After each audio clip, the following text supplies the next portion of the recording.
Hello, everyone, and welcome to Technically Speaking, TheStreet's new tech-focused podcast. Today, we've got a special guest, much decorated Winter Olympian Apolo Ohno.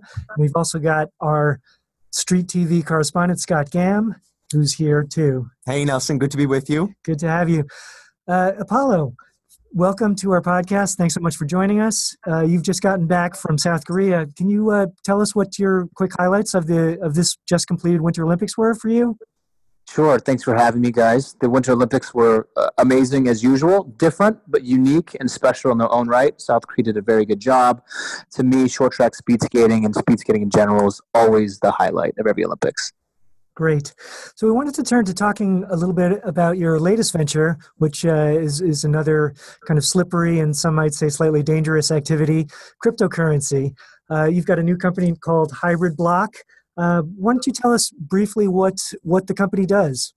Sure. So HybridBlock is an ecosystem of exchanges. We concentrate on three very specific types of individuals: those who don't know a lot about cryptocurrency but are interested in participating, people who are crypto enthusiasts and want to have exposure to the altcoin market, and then institution and professional traders who are used to having the sophisticated tools necessary. So think of it as beginner, intermediate, and expert, and our exchanges reflect the tools and user interface associated. Now, Apolo, if you're in the exchange business, that's a big responsibility, right? Because we know that, Bitcoin and blockchain have unhackable characteristics, but the exchanges don't. So how are you keeping consumers safe in that regard? I think with every exchange, cybersecurity, wallet safety, and education is a big proponent of what we stand for as an entity and as a corporate structure. So we want to make sure that the individuals who are coming to our exchanges truly understand not only the risks associated with trading, but also making sure they can mitigate some of those attacks by taking control of their wallets, not leaving as much money on the exchanges, and making sure they close those loopholes. But in terms of our efforts, we will always be forward-facing in terms of education. We're also having a very robust cybersecurity team who monitors in 24/7, 365 real time. Got it.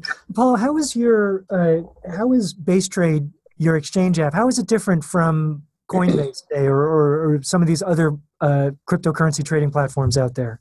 Sure. So our beginner, or I call it the retail market product, is called Base Trade, and we're very similar in terms of Coinbase, in terms of we really concentrate on individuals who don't want to have all the sophisticated tools necessary with a trading system, but they want to participate. They want a very easy onboarding mechanism to get fiat, to get dollars or whatever into the game, and they want to purchase just a few tokens that they can understand. I think the one component that differentiates us is we concentrate heavily on Asia, and we're very bullish on the market in Asia and all of Southeast Asia for participation, just given population density, hunger, appetite for the space, and people who are just really want to become more educated. We accompany that also with an education system called Hybrid Central, which really educates the consumer about what is cryptocurrency, what is blockchain, why they should care, and also the risks associated with everything. So, Apolo, I think the whole Bitcoin mania has raised the question of what is a currency, right? Some believe it has to be backed by an institution like a central bank or a physical thing like gold, whereas others say it's just a medium for exchange. Where do you stand on this debate? I think when we're talking about the core cryptos that have been around the longest, I think those things are still to remain to be seen. I think that the core development team is always ongoing and trying to increase the transaction speed, the block size, et cetera, make it more efficient.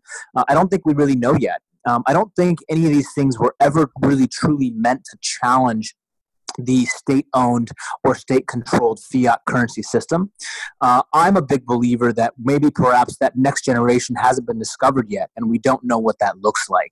So in terms of what is it? Is it a store of value? Is it a medium of exchange? Is it a recurrency?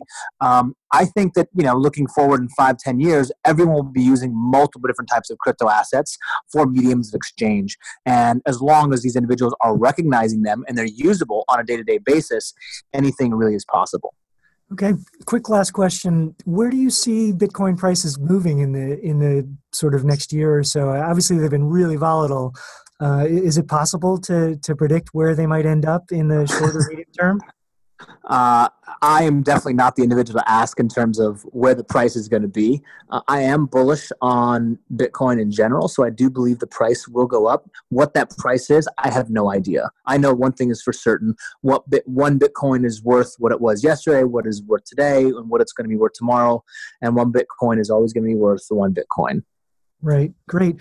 Well, there's obviously plenty of education that's needed out there in cryptocurrency, and we're actually going to be hosting a webinar tomorrow, Scott. Right. Yes, February 28th from 1 to 2 p.m. You can sign up on webinar.thestreet.com. It's a free broadcast, and we're going to be doing a deeper dive into all these issues. So we hope you all join us. Apollo, when is your website and services launching? Our website is live, HybridBlock.io. We're going through our ICO process right now, and the product should be live in April. Great. Well, thanks so much for joining us. We really enjoyed hearing about your new venture, and we'll check in with you later when it launches. Thanks, guys. Thanks for having me. Thanks, Apollo.